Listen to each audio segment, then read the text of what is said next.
मैं हूं Bear Grylls. आपने मुझे दुनिया भर में बेहद मुश्किल परिस्थितियों में अजीबोगरीब चीजें करते हुए देखा होगा।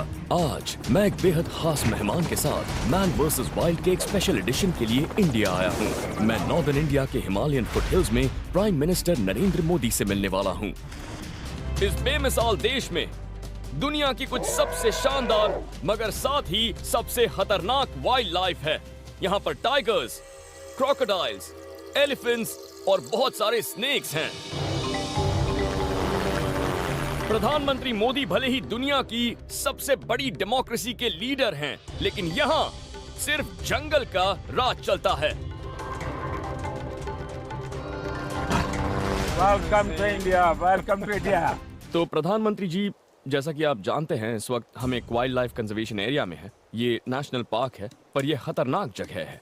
यहाँ पर बहुत सारे जंगली जानवर होते हैं और इसीलिए ज्यादातर लोग जो इस पार्क में आते हैं वो अपनी गाड़ियों से नीचे नहीं उतरते। लेकिन मैं मानता हूं कि हमने इसे डेंजर नहीं मानना चाहिए।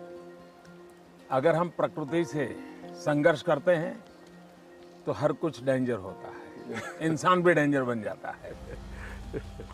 ओके, तो हम उस तरफ चलते रहेंगे और वहाँ उन पेड़ों के नीचे पहुँचकर वहीं पर कुछ देर के लिए रुक जाएंगे। तो आप ये पकड़िए और अब हम एक काम करेंगे। ओके, आप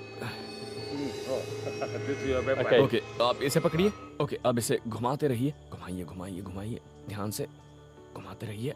वैसे मैंने सुना है कि जब आप छोटे थे तो आपने भी पहाड़ों में काफी वक्त गुजारा। Yes, in Himalayas. Tell me about that. Actually, at the age of 17-18, मैंने घर छोड़ा। अच्छा, ऐसा ही सोच रहा था कि मैं क्या करूं क्या ना करूं। प्रकृति मुझे पसंद थी, हिमालय में भी लोगों से मिलता रहता था, उन्हीं लोगों के बीच में रहता था। तो एक बड़ा विशेष अनुभव था, काफी समय बिताया वहाँ पर। वो तो वाकई एक कमाल का अनुभव रहा होगा आपके लिए। Of course. और क्या उसका असर आपके कैरेक्टर पर पड़ा? आज भी वो ताकत है। आप इंडिया के सबसे इम्पोर्टेंट आदमी हैं। मेरा काम है आपको जिंदा रखना, सर। अगर कोई टाइगर आता है तो ये इस तरह, इससे आपकी रक्षा होगी।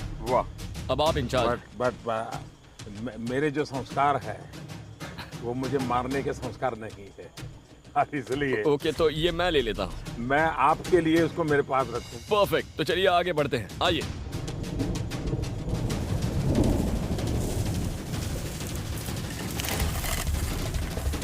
ओके, तो हम नीचे नदी की तरफ बढ़ रहे हैं।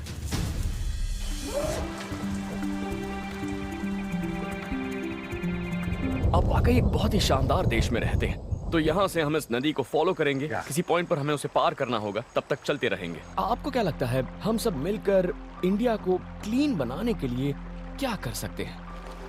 देखिए, कोई बाहर की मदद से इंडिया क्लीन नहीं होता है। इंडिया क्लीन होता है इंडिया के लोगों के स्वभाव से। इंडिया में पर्सनल हाइजीन उनके संस्कार में है।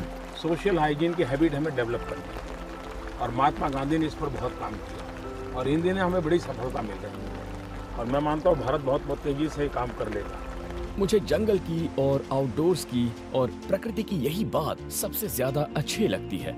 ये लोगों को पास लाती है और ये संस्कृतियों और भाषाओं की सीमाओं को नहीं मानती है। और हम बस ऐसे ही नदी के किनारे पर खड़े रह सकते हैं।